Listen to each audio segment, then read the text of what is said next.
For most of the people arriving this morning, Texas Jam was a traffic jam.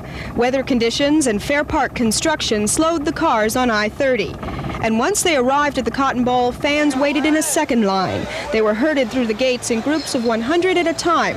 Dallas police and private security guards used metal detectors to check the crowd for bottles and weapons.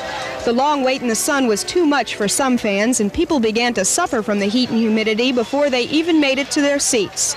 250 medical personnel treated their patients at 5 first aid stations throughout the Cotton Bowl.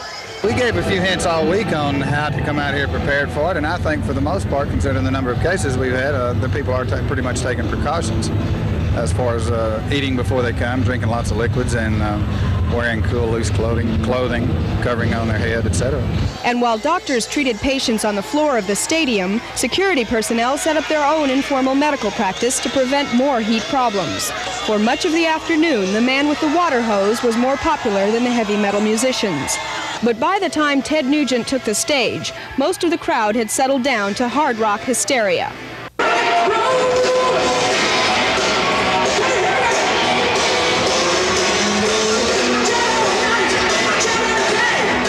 In addition to the box office take, concert promoters say they will sell $500,000 in T-shirts and souvenirs. And by 1 o'clock this afternoon, 20,000 official Texas Jam T-shirts were sold out. Many of these fans